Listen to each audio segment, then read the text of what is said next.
todos, sean bienvenidos de parte de la Escuela Luz y Caridad a este pequeño estudio que se realiza un domingo de cada mes. Vamos a iniciar esta actividad con una agradable presencia, la compañía del doctor Oscar Robles, quien va a estar con nosotros presentando la conferencia La luz y las sombras desde el punto de vista filosófico. Vamos a hablar un poquito para que conozcan al doctor Oscar Robles. Él nació en Quetzaltenango, es médico y cirujano de la Universidad de San Carlos de Guatemala, diplomado en enfermedades de transmisión sexual con enfoque social en la Universidad Francisco Marroquín. Durante varias décadas laboró en instituciones del Estado como en el Ministerio de Salud Pública, de Gobernación, de Comunicaciones, de Energía y Minas. Es afanado lector, un estudiante de temas diversos, impartiendo charlas informativas y orientadas a grupos de estudiantes, trabajadores, bomberos, reclusos, de sexoservidoras, filigreses, pacientes, aprovechando las coyunturas favorables de una variadísima y bendita práctica general, ejerciendo estas actividades en múltiples lugares de la República de Guatemala en el curso de 50 años. Entonces, yo los dejo con el doctor Oscar Robles, que él nos va a dar ahorita una introducción respecto al tema. Así que por favor recibámoslo con un aplauso y con ese amor que le tenemos.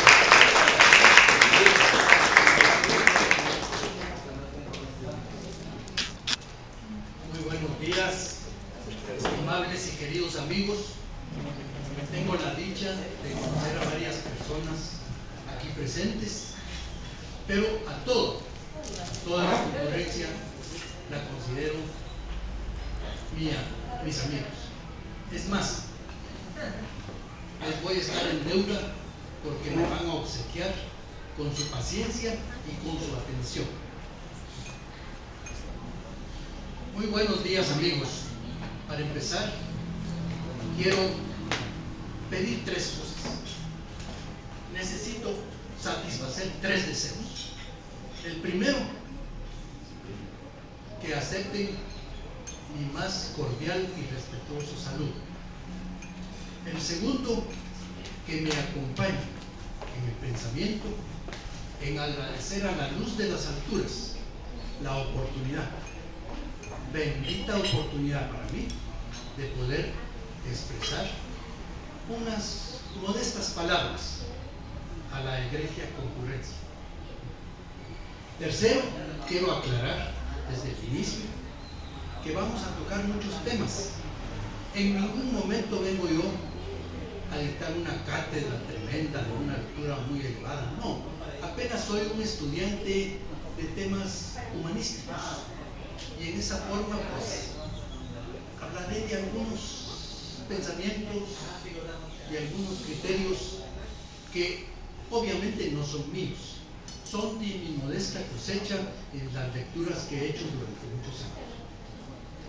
En ningún momento pretendo yo robar ninguna autoría a los escritorazos de libros benditos que he tenido la oportunidad de aprovechar, de disfrutar. Seguidamente, quiero agradecer a una persona muy especial, una persona virtuosa, amiga de todos nosotros, que me hizo la invitación para acá. Esa invitación no la quiero tomar como un reto, más bien la quiero tomar como un obsequio.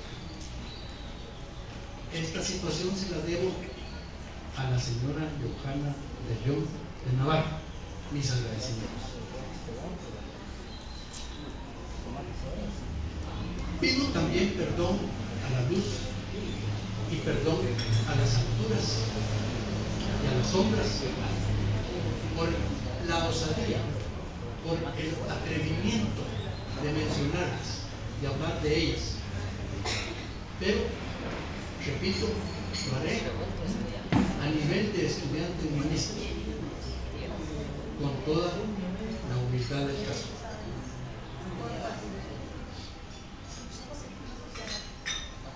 Decía Gustavo Adolfo, el sublime, el máximo poeta lírico español, que entre el mundo de la idea y el mundo de la forma existe un abismo que puede ser salvado únicamente por la palabra.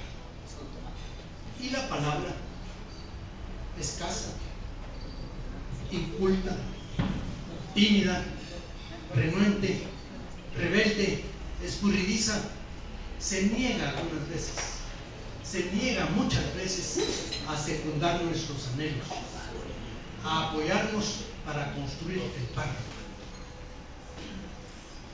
Consciente de esa coyuntura difícil, de esa lucha, de no tener un lenguaje tan amplio como el que yo quisiera manejar, les voy a pedir en su momento que me tengan paciencia y que me permitan el apoyo de algunas proyecciones que vamos a hacer en su momento.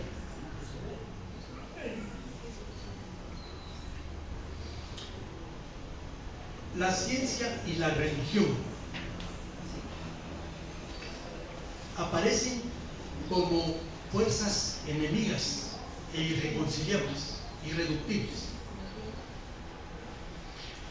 Desde que la Iglesia, incapaz de demostrar su dogma primitivo, su dogma pueril, infantil, se encierra en sí mismo, se encierra en ese mismo dogma y opone la fe a la razón de una manera absoluta e indiscutible. Desde que la ciencia, enajenada, ensoberbecida, vanidosa por sus hallazgos, por sus descubrimientos y sus conquistas en el mundo físico, en el mundo material, haciendo abstracción psíquica y mental, se encierran en el escepticismo y en el materialismo. Desde que la filosofía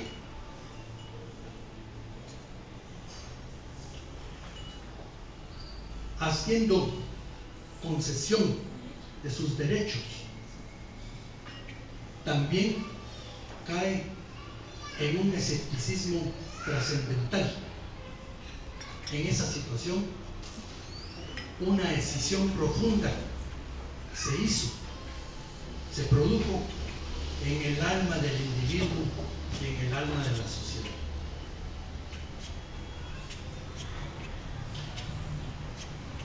La religión sirve los intereses del corazón, de ahí su magia eterna.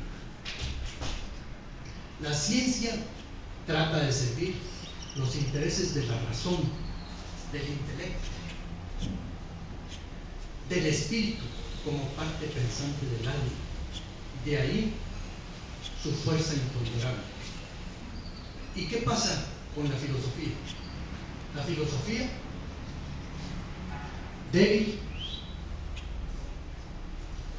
un poquito desorientada entre ambas, entre la religión y la ciencia, trata a su vez de salir adelante. Y para eso necesita de una estrategia muy definida: aumentar, lograr su libertad total, la libertad de pensamiento, por cuanto Dios honra la libertad de pensar. Y también necesita la filosofía una fuerza titánica para entrarle a dos problemas. El primer problema es buscar una fe razonada, no una fe tonta. Buscar una fe sólida, fuerte, razonada, insisto. Y lo segundo, buscar por todos los medios posibles la mejor forma de encontrar la verdad. una teoría sólida, fuerte, que llegue a ser una verdad demostrada. Ese es el fin, el propósito, a mi entender, de la filosofía. De todo esto se deriva una lucha sorda, una profunda contradicción, no solo dentro de la Iglesia y el Estado, sino también en el seno mismo de las religiones y dentro de la misma ciencia, y es más, en la conciencia de todos aquellos que piensan, que estudian, que buscan. Pasamos ahora a una pregunta que parece muy grande, que parece casi imposible alcanzar. Me imagino que estoy como Jaime Viñals queriendo trepar en un cerro alto, en un gran Picacho, y que se me hace difícil. Pero no es tanto así. Es fácil responder en primera instancia. Es así que podemos preguntarnos qué es la luz.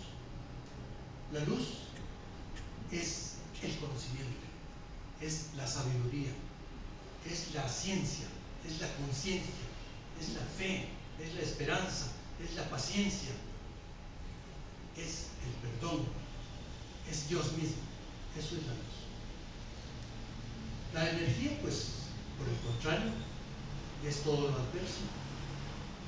La oscuridad es todo lo adverso.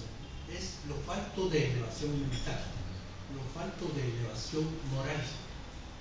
Es toda esa serie de errores y de pecados que nosotros cometemos y que están perfectamente signados en las tablas de Moisés. Qué fácil encontrar la diferencia entre las luces y las sombras. Pero no es tan fácil, estimados amigos, no es tan fácil, es muy difícil, por cuanto caemos en esta situación que les voy a explicar, si ustedes me entienden.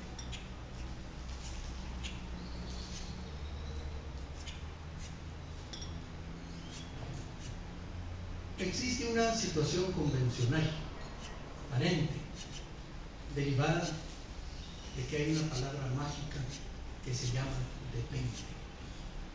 Esa palabra mágica depende de qué cosas. Depende del momento, depende de la circunstancia, depende del individuo, pero sobre todo depende de la intención. Es así como encontramos hechos que aparentemente son negativos, oscuros, deleznables, pero que en un momento dado adquieren luz. ¿Quién no ha aplaudido el caso de una mentira piadosa?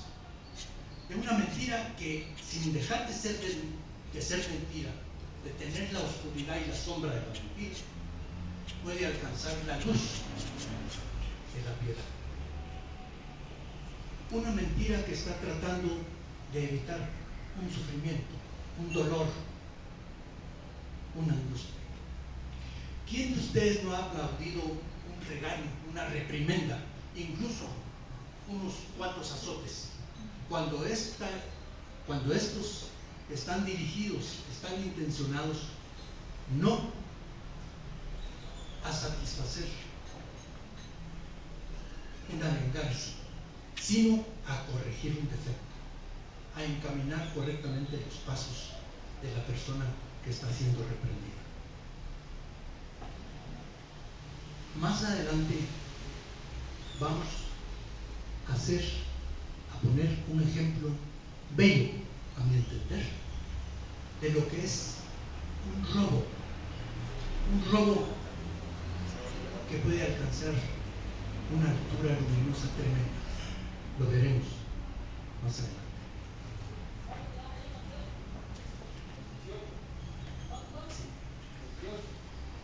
Sí. Estoy sumamente complacido de la presencia de todos ustedes. Los quiero mucho. Y estoy muy agradecido con la Escuela Luz y Caridad, la Escuela Filosófica que presiden mis amigos, el doctor Edwin Gilberto Bravo el doctor Bravo y el doctor Gilberto Recinca, perdón. También estoy agradecido por la presencia indudable, ustedes no me dejarán mentir, del doctor Adolfo Becerra de Meneses, aquí con nosotros.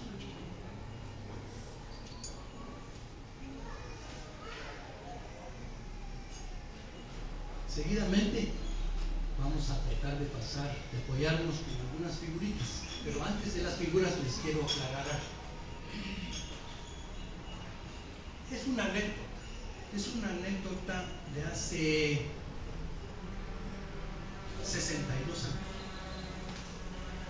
Era yo un chamaco imberbe o casi imberbe, cuando tuve la oportunidad bendita de recibir la más grande de las lecciones que he obtenido en esta vida. Estaba yo por ahí sentadito con un libro en las manos. Pasó la figura de mi padre, de Roberto Robles Chinchilla, colegiado 104, médico y cirujano. Cuando él pasó con esa actitud tan agradable, tan cariñosa de un padre, me dice: oye, ¿vos qué estás leyendo? Yo le enseñé mi librito y me dice: ah, qué bueno, qué bueno. Así hablaba Zaratustra de Federico Nietzsche. Me devolvió el libro y dio unos pasitos, pero se detuvo y regresó y me hizo esa pregunta, una pregunta tremenda, incisiva. Mira vos, me dice, ¿no te gustaría salirte del huacal? Yo le entendí rápidamente. Salirte del huacal era ni más ni menos que salirme de lo prosaico, de lo ordinario, de lo corriente, de lo vulgar, de Federico Nietzsche, el filósofo alemán, y otros tantos. ¿Cómo así? Le dije, ¿cómo así? ¿Cómo puedo hacerlo? Muy fácil, me dijo. Puso sus manitas así, como que tenía un cáliz o un trasto, y me dice: bebe en los abrevaderos de la India. El mejor consejo que he recibido en mi vida, los abrevaderos de la India. Y les voy a decir por qué. La India es uno de los países más antiguos del planeta y uno de los más grandes en extensión geográfica. 3.250.000 kilómetros cuadrados, más de 1.000 millones de habitantes. Mis respetos. Pero no es eso lo más valioso de la India. Lo más valioso de la India es su historia, su tradición filosófica, las testas coronadas de canas de los sabios hindús, de los brahmanes, tienen muchísimo conocimiento. Ellos nos dicen que la luz no es de reciente cuño, que la luz existe desde hace mucho tiempo. ¿Desde cuándo existe la luz? La luz es eterna. Tal vez no tuvo principio, es eterna. Y pasando a esto, hablando con mucho cariño, aprecio y respeto de la India, quiero que proceda, por favor, señorita Wendy. Ahí tienen ese sitio hermoso, bendito, inmenso, en donde existe un lugar privilegiado. Esta región del norte, en donde vivió nada menos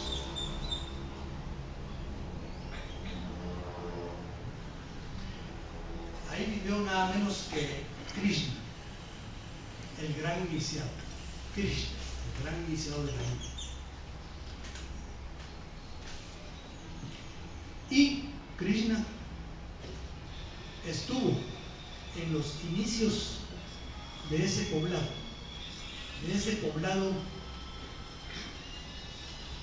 inmenso por su calidad y por su altura. Les estoy hablando de la ciudad de Benares, la ciudad más religiosa del planeta desde hace 8000 años, antes de los egipcios. Benares, en las márgenes del río Ganges. Repito, la ciudad más religiosa del planeta, aún en la actualidad.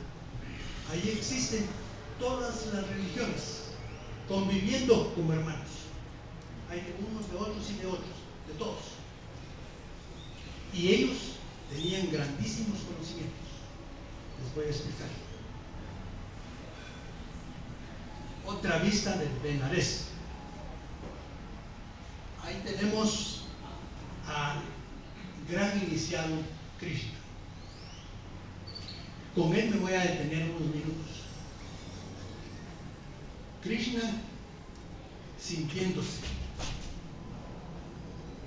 alguien especial, sintiendo un llamado luminoso, se retiró a una parte del norte de la India, en el monte Meru, y fue a vivir 7 años en ese lugar, meditando, estudiando y llevando una vida de austeridad increíble. Después de esos 7 años de meditación, de estudio, de introspección y de reflexión moral, él consideró que había destruido sus principios materialistas, pasionales y animales, y que por el contrario había elevado mucho su nivel espiritual, al punto que llamó a sus discípulos y, sentado a la sombra de los hermosos cedros del monte Perú, teniendo allá en el horizonte, en la lejana lontananza, ni más ni menos que el elevado Himalaya. Ahí él trató de explicar a sus adeptos, a sus discípulos, las verdades trascendentales que están fuera del alcance de los hombres, que aún estamos atrapados, esclavizados por los sentidos y sobre todo esclavizados por nuestras pasiones. Krishna explicó hace varios miles de años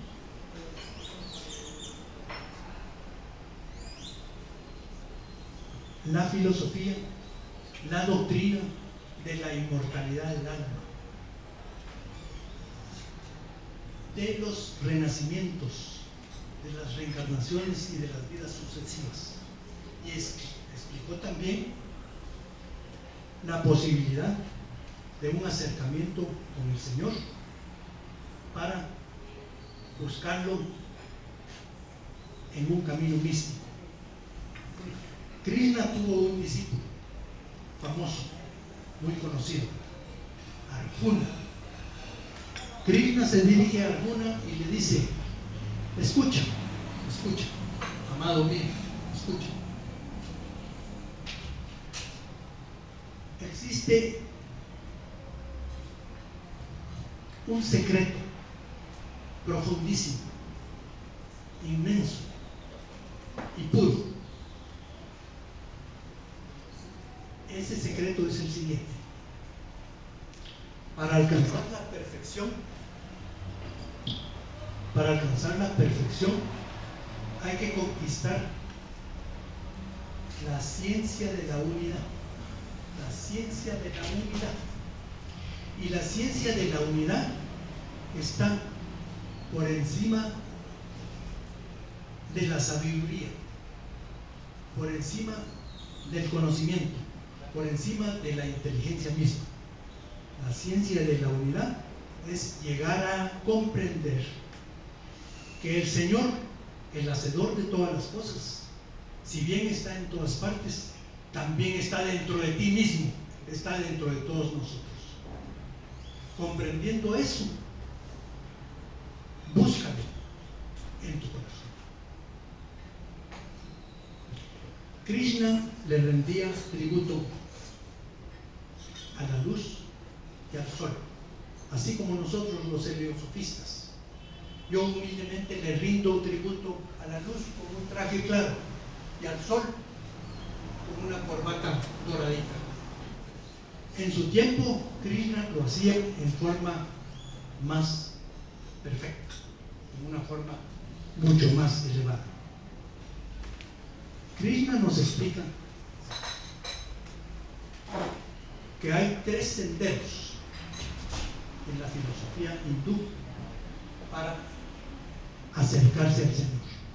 Son 3 los senderos. El primer sendero es el Karma Yoga. Perdonen que utilice términos sánscritos. El Karma Yoga es el sendero de la acción, el sendero del trabajo, el sendero de la lucha. Segundo sendero, el sendero de la devoción, el sendero de la adoración, el sendero de la oración y del rezo. Y hay un tercer sendero, que es el que me gusta a mí y que supongo les gusta a ustedes. El sendero que preferentemente me ha gustado recorrer, el sendero del estudio, el Jnani Yoga. Sin embargo, les quiero aclarar que todos debemos de recorrer los 3 senderos. Es imprescindible que recorramos los 3 senderos. Tenemos que trabajar, tenemos que respetar y adorar, y tenemos también que estudiar mucho. El sendero más rápido, más veloz para acercarse al Señor es el sendero de la devoción, el Bhakti Yoga. El sendero más arduo, más duro, más difícil, más áspero, amargo y tedioso es el sendero del estudio, pero a la larga es muy seguro, el sendero del estudio. Teniendo sentado esto, yo puedo afirmarles y asegurarles que la luz ha existido desde hace muchísimo tiempo. Ha existido en personajes que nosotros conocemos como los grandes iniciados. Uno de ellos, tal vez el más antiguo, Krishna. Seguidamente, varios miles de años después, tenemos en la India también un ser extraordinario, un ser que se debió a su pueblo, que se debió a su época. Él se llamó Gautama Siddhartha el Buda, apodado el Sakyamuni, pero el nombre más conocido que nosotros tenemos, el más popular, es el Buda. El Buda es apenas un apelativo, un apodo. El Buda quiere decir el iluminado. Él alcanzó la iluminación por el mismo método que le había encontrado Krishna, por medio de la meditación. Tanto Krishna como Buda son estudiosos, son Jnani Yogas, el estudio y la meditación. De Buda tenemos cosas bellísimas. Él sentenció en una ocasión algo que a mí me fascina. Dice el Buda: el dolor es inevitable, el sufrimiento es opcional. Cuando viene un golpe, cuando viene la adversidad, el dolor que nos lastima, que nos hiere, es inevitable. Al golpe dado no hay quite. Sin embargo, si nosotros, con madurez, con elevación moral, con estatura espiritual, aceptamos la voluntad de Dios y nos resignamos.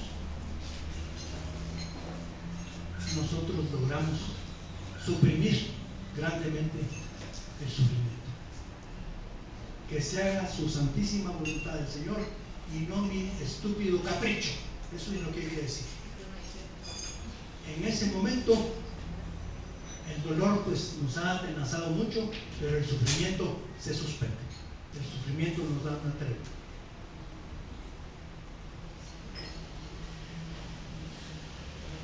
Los hindús, Krishna, Buda, le rendían tributo a una imagen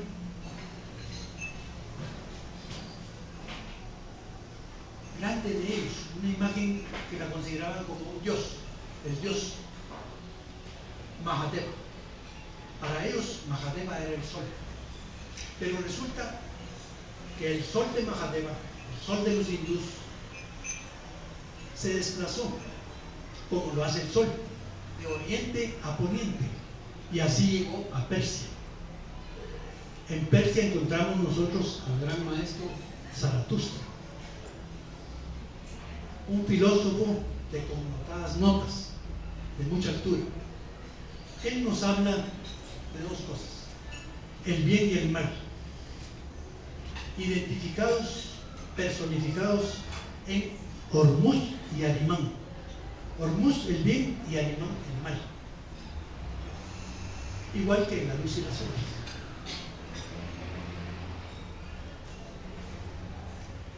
El sol sigue desplazándose hacia el poniente y así llegamos a Babilonia. En los templos de Babilonia, los caldeos, los asirios manejaron mucho conocimiento, pero esos conocimientos se quedaron enclaustrados en los muros. Poca gente tuvo acceso a ellos. Poca gente tuvo acceso a ellos. Tal vez el profeta Daniel alcanzó a tomar algo de eso, porque él vivió mucho tiempo en Babilonia. Esta es una belleza clásica, una de las 7 maravillas del mundo antiguo, los jardines colgantes de Babilonia, solo como ilustración. El sol sigue basculando hacia el poniente y así llega a una región bendita que tiene una historia milenaria, 6.000 años o más, Egipto. El primer gobernante de Egipto, el rey Menes, que prácticamente fue un faraón, vivió hace 6.000 años.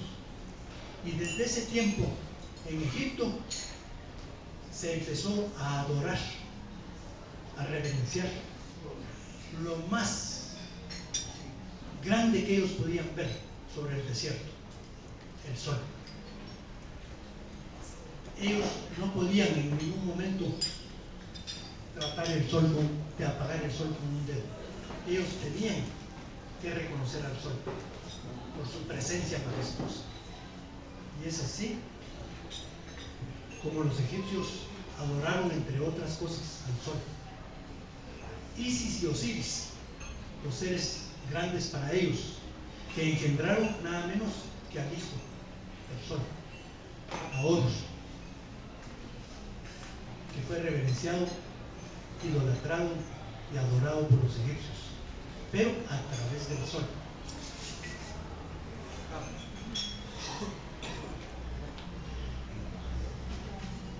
Este bellísimo paisaje, el río Nilo, famoso, una de las figuras más famosas del mundo.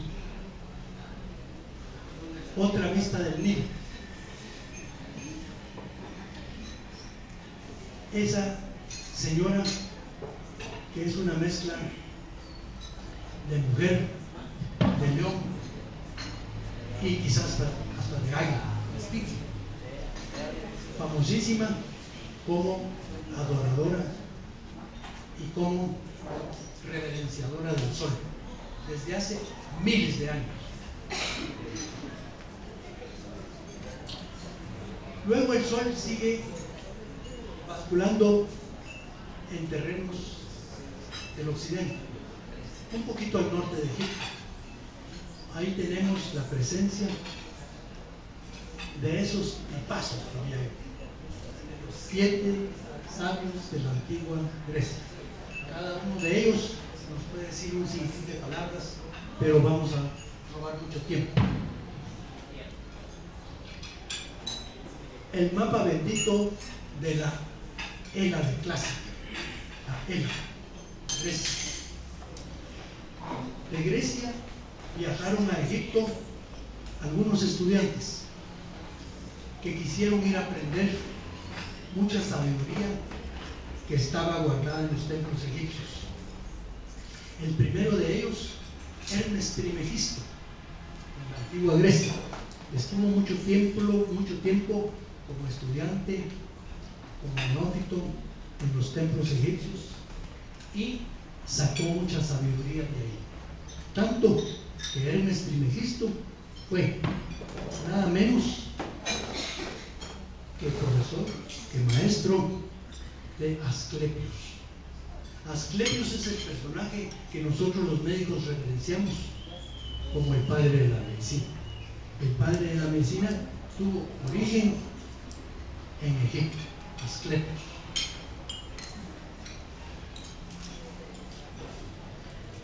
Una figura de los 7 sabios de Grecia, como utilizaban ellos esos atuendos, esas imágenes. De ellos, todos son grandes.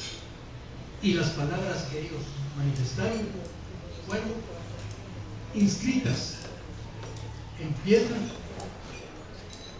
en los pórticos del templo de Delfos, en el norte de Grecia, un poco al norte de Atenas.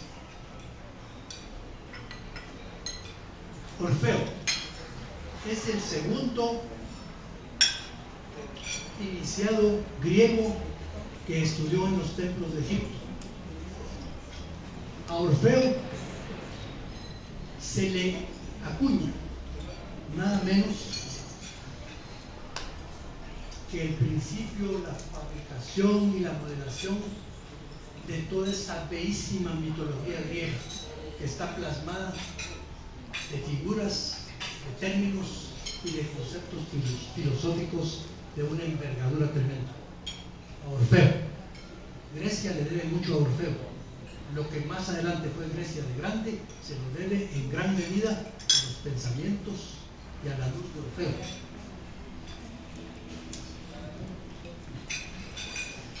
Llegamos en humilde criterio al más grande de los griegos, Pitágoras. Y les voy a explicar por qué. Pitágoras comúnmente es conocido como un científico, como un filósofo, como un matemático, pero él llegó a niveles más profundos. Él tuvo el conocimiento perfecto y completo del mundo espiritual. Pitágoras nos habla en sus escritos de la belleza del alma, de la exclusiva belleza del alma que supera con mucho a la materia. Porque si bien la materia es destruible, el alma, el espíritu, adquiere algo mucho más importante. Es perfectible, crece constantemente en conocimiento y en luz. Lo ora Pitágoras. Empédocles. Él fue un discípulo de un hijo de Pitágoras y varios años después nos llamó la atención porque dejó criterios muy específicos, como el siguiente. Oigan esta sentencia que él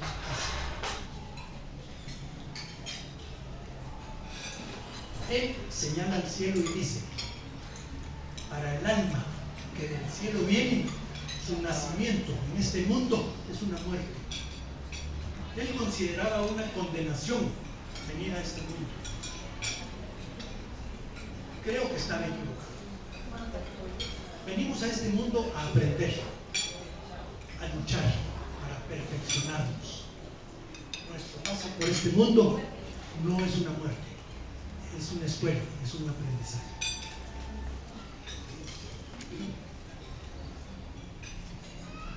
Heraclio, pensador griego que en su tiempo nos hizo una pregunta tremenda.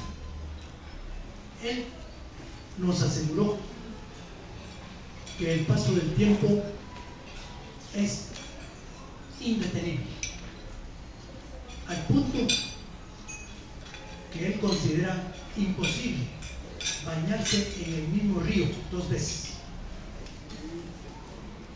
por cuanto las aguas del río están cambiando constantemente, perennemente. Ese es el mensaje de Heraclio. Parménides. Difícil leer a Parménides.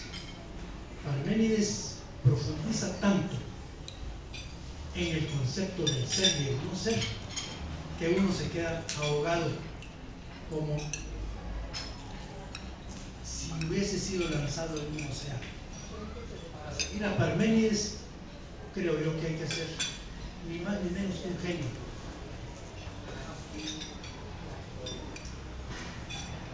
Sócrates, el maestro de maestros, el egregio hijo de Sofronisto y Filareta, ciudadano de la Atenas clásica, de la Atenas bendita. Sócrates, aquel que nos combinó con preguntas incisivas. Él utilizaba el método que le llaman de la mayéutica, una serie de preguntas y repreguntas para buscar la verdad, para buscar la luz. Ese era el método de Sócrates, la mayéutica, preguntas y preguntas para buscar la verdad. A su vez él confesó que sabía mucho, porque había llegado a entender que no sabía nada. Doctor Robles, disculpe, fíjese también, más vale receder con justicia que con ateo. Exacto. Es mejor dedicarse a Dios a hacer lo que es bien, si no se lo cree bien. Exacto. Agradezco ese comentario tan pertinente, porque una de las grandes sentencias del maestro fue que es infinitamente preferible sufrir la injusticia que cometerla.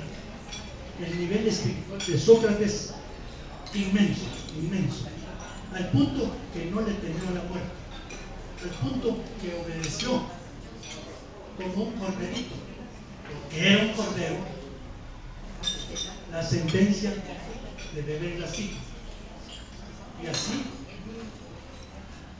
cumplir con la ley que le había impuesto el ingrato tribunal ateniense. Anito, Melito y Licón, los 3 jueces que lo condenaron a muerte por corromper a la juventud, cuando él lo que estaba haciendo era buscando la luz, buscando el conocimiento, instruyendo a la gente, liberándolos de dogmas y de prejuicios, buscando la luz. Doctor Robles también dijo, si te equivocas por algo, no te preocupes, haz siempre lo que salga de tu corazón. Exacto. Sí.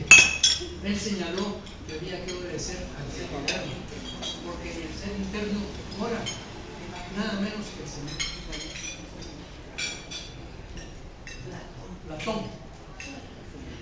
Platón tuvo, tiene y seguirá teniendo un mérito inmenso.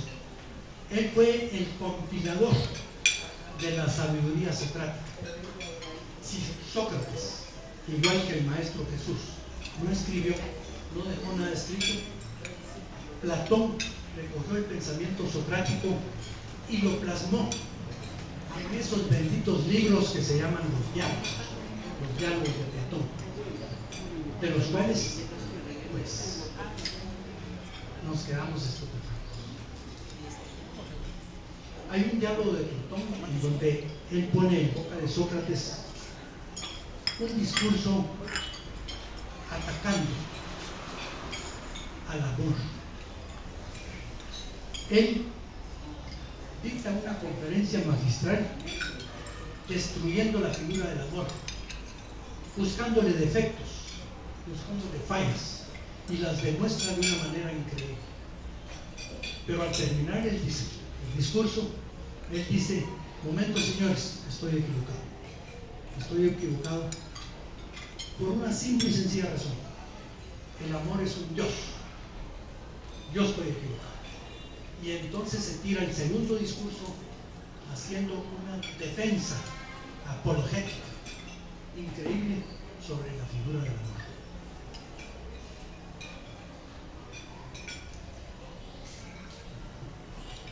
Aristóteles. El grandísimo mérito de este pensador es que es ni más ni menos quien acuñó la lógica. A partir de Aristóteles, nosotros tenemos que cimentar nuestro conocimiento, nuestro pensamiento y nuestra búsqueda sobre bases sólidas, sobre lógica. Mis respetos por Aristóteles, él está agilito. Miren qué belleza. Quizá la más bella de las construcciones que ha hecho el Partenón. Y no solamente por sus dimensiones, por su estructura clásica, por su filigrana, sino por su simbolismo. El simbolismo del Partenón es rendir un tributo inmenso, respetuoso a la virginidad, a la virginidad. Partenos es virginidad.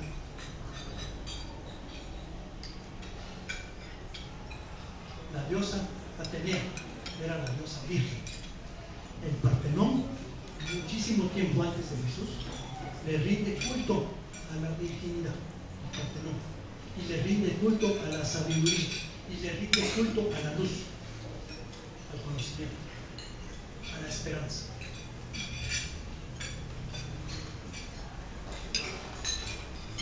El sol se vino de allá, ¿cómo se llama? De la India, llegó hasta Grecia, llegó a Egipto y en Grecia. En Grecia, los griegos le rindieron culto al sol. He ahí la figura de Apolo. Apolo simboliza el sol y muchas cosas más. Pero vamos ahora con una figura magistral, una figura de talla muy grande. Estamos hablando de Moisés. Sin embargo, por si alguno no lo sabe, que lo dudo, Moisés fue uno de los iniciados en templo egipcio. Moisés tuvo el acceso a la sabiduría egipcia. Y ahí tomó él todo ese bagaje intelectual, moral, cultural y espiritual para tener la fuerza necesaria para lograr el éxodo, la salida del pueblo hebreo de su esclavitud egipcia. Él tomó mucha luz del sol de los templos egipcios. No se explica de otra manera cómo él hubiera podido lograr eso, lograr esas piedras, o tablas si ustedes quieren. También tuvo él otra coyuntura. Al haber emparentado con Jetro, el padre de su esposa, él tuvo conocimiento de pensamientos caldeos y sirios que habían sido compilados por Jetro. Pues Moisés nos trajo lo que consideramos como una gran revelación. Revelación para su época, pero ya antes, tipazos como Krishna también habían hecho revelación en su época y en su área geográfica. Isaías, dentro de los profetas, del mundo antiguo hebreo, tal vez uno de los más grandes, Isaías. ¿Por qué Isaías? Porque él se dio el lujo de anunciar la venida del Maestro. Isaías categóricamente anunció la venida del Maestro. Hombre de dolores vendrá y demás. En la Biblia está Isaías, mis respetos por el Maestro. Ahí en la antigua Palestina, lo que hoy es parte de Israel, de Jordania,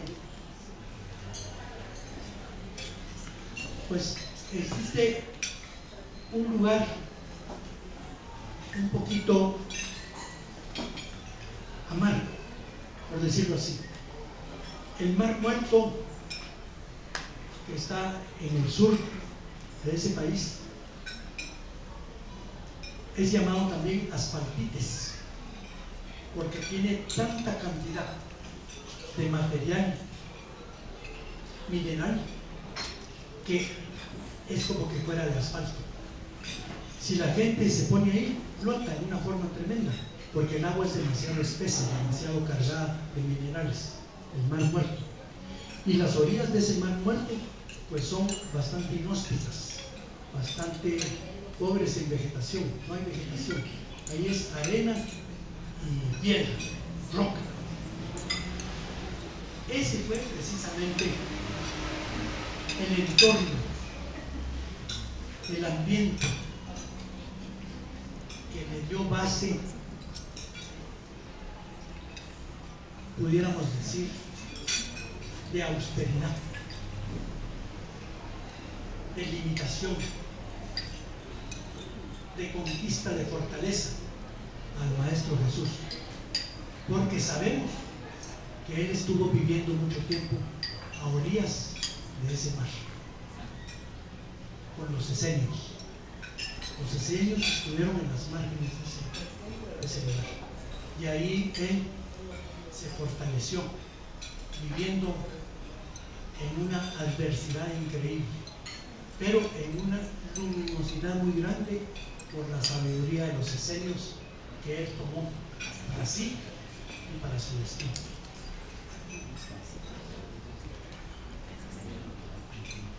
El maestro del maestro. Mis respetos, mi reverencia por ese ser increíblemente luminoso, increíblemente sabio, increíblemente puro, el maestro. Vamos a seguir hablando de él, aunque vengan otras figuras. Este es un entorno bendito, precioso, que yo amo mucho.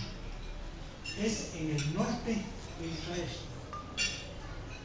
Es prácticamente el entorno que con más bondad, que con más atención, que con más diligencia atendió al maestro. Tenemos a esta formación de agua que se conoció en su tiempo como el mar de Genesaret, el mar de Genesaret. Pero cuando los romanos conquistaron estas regiones, les aclararon a los judíos que este no era un mar, por cuanto tiene agua dulce, y le nombraron lago. Y además de nombrarle lago, le cambiaron nombre.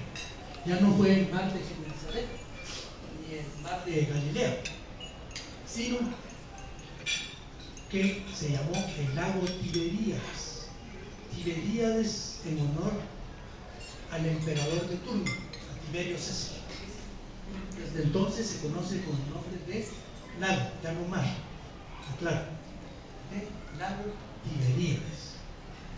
Pues bien, este entorno a mí me fascina, por cuanto, imaginemos que los seguidores del maestro se afanaban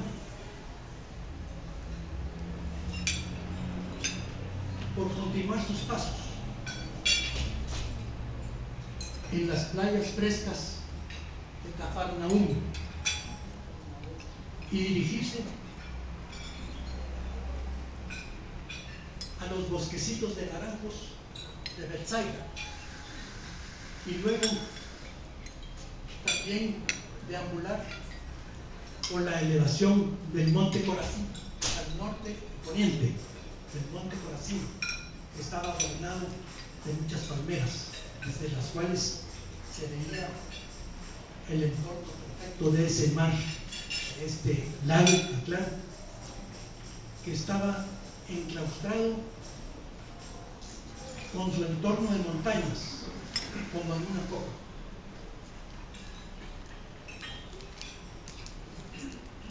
Esa patrulla bendita que seguía al maestro también bajó hasta este lugar, aquí en el poniente, llamado Magdala. Un sitio, una ciudad pequeña, tal vez modesta, pero que se hizo famosa por causa de una mujer. En Magdala nació María, María la Magdalena.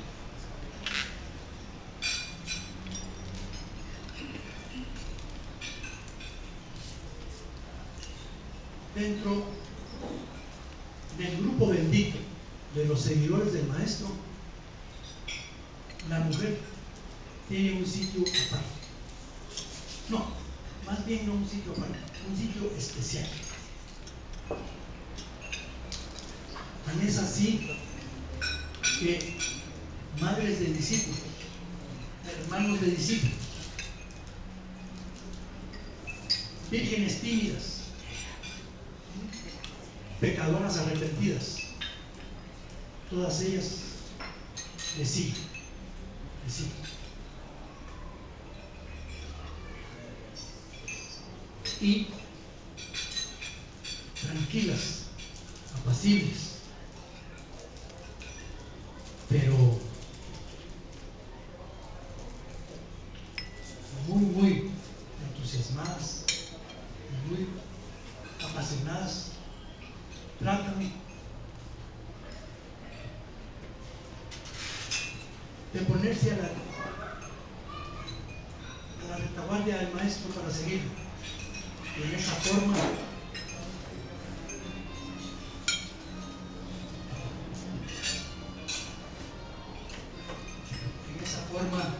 poder rendir un tributo al sol de los soles. Ellas siguen sus pasos como un reguero de amor, perfumando